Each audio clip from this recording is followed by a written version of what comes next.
Okay, so here I am. I'm actually in the neighborhood here at 12th and Locust, which is also now Gloria Casara's Way. That's kind of in recent years, even though it's been a while.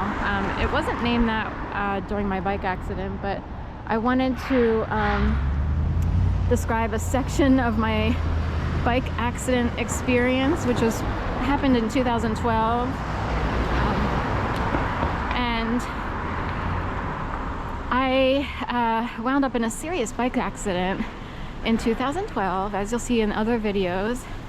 And I couldn't give up on my dog walks. Like, I had already been scared out of my apartment and made to believe I'd be murdered in January of 2011.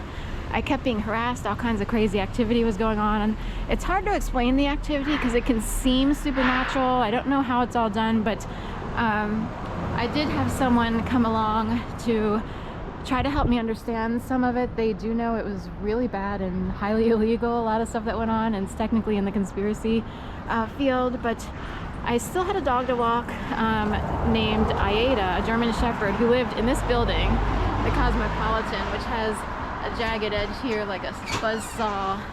See how it looks like a buzzsaw there? Anyway, and then it can look like dragon-ish or whatever here, reptilian. That's called the Cosmopolitan. So anyway, really quick, I still had dogs to walk. I was able to cancel 2 when my immediately after my bike accident happened. Like, at first I didn't even want to go to the ER, but people came along and said, you have to go to the ER. There's no way. I was standing there stunned with my bike all crinkled up, a double-decker bus having driven by a double-decker buck. I want to know how much money was in this thing. So double-decker tour bus rode by just as the accident occurred.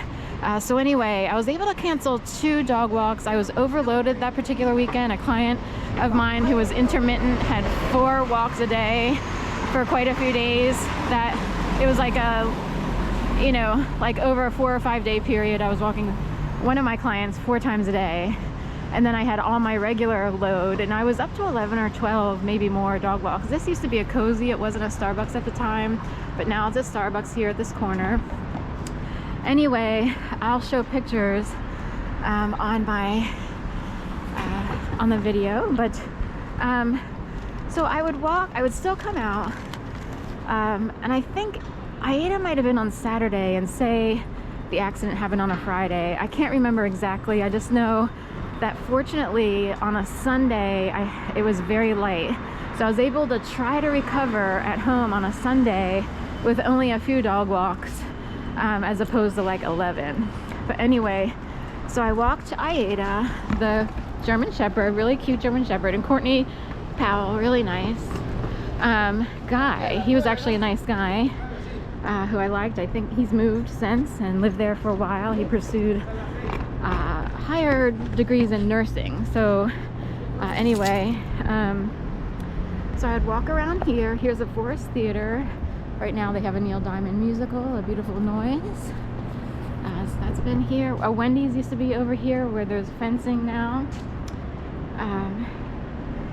So I'd walk Aida over here, and I just want to show you, that's what happened to one of my hands. It's all blown up. I used to say like 2 red balloons. I had stitches on my face. I was cut up on my upper lip. Of course, this is reversed. It's really on my right side, up to my nose. And then that's one of my hands. My other hand was also damaged, but that's all I took a picture of, or that's all the pictures I could find. So this was happening. I had these injuries while still having to walk dogs. We just saw this truck over by 15th and Walnut trying to get around a corner. He's having a rough time. I noticed that it's hard to get around corners. I actually have a CDL Class A. That's another story of me desperately needing to find work. So I would walk around here. Here comes a car speeding through with a Range Rover with a light on, trying to get by here behind this. So they have like an emergency blue light on. So anyway, I would walk around here, and I I would see someone who I met in 2010 who was technically dating someone. This is part of the LGBT community. So someone named Heather, and she had been dating someone named Karina, but Heather, they seemed to be breaking up or whatever back in 2010, and at the end of 2010, Heather was hanging out with me a lot. Anyway, once 2011 hit and I was made to believe I'd be murdered in my apartment, all these people kind of disappeared and they behaved oddly as if they were in on it. That's how they sounded. I had to get over a lot of like heartache and this idea of being completely set up and manipulated. So I would walk around here and I would see someone who I thought was Heather and Karina walking as if they had gone out to dinner up there. There are more restaurants up there, and they were walking down here. Say it was like a Friday or Saturday night, whatever night it was, when I was walking Aida.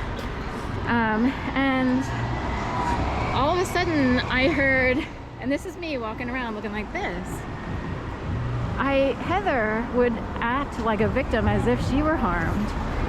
Oh my gosh, get me away. And she's sort of like, that's what I heard. And she sort of like turned to Karina for protection. And it's like, I'm being beat up, raped, and tortured on the streets of Philadelphia. And we have someone named Heather acting as if she were victimized. Dodie. I don't think so, Biash. So anyway, I walked back around the block. I could only walk the dog for so long. And I just sort of sat in the apartment to sort of make up for the remainder of the, say, 30 minutes of the walk. And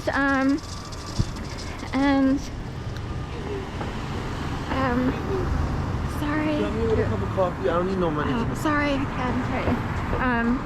So anyway, they keep setting, you know, I've seen that guy a lot. So anyway,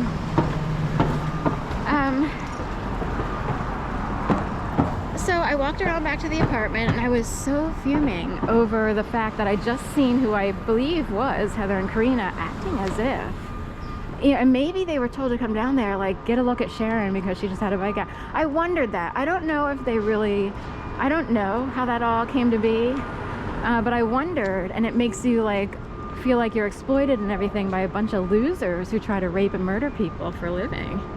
And I get on the phone with my sister while, you know, at Courtney's apartment, you know, and I sort of needed to vent and say, I can't believe I just saw so-and-so and blah, blah, blah. And, you know, I'm like fuming mad that they acted like victims who had to be sheltered from me. Meanwhile, those were my injuries. Because of what these people do, I actually believe that they cause this type of harm to people in ways that can't be totally understood, but they could create situations that result in someone winding up in a bike accident. I see them as guilty as charged. Heather Doty and Karina Rudinsky. Take a good look at that. Because your people cause that. That's how bad you are. And if you think you can puppet people, that's what you actually cause. Wow. Bad puppeteers, bad puppet masters.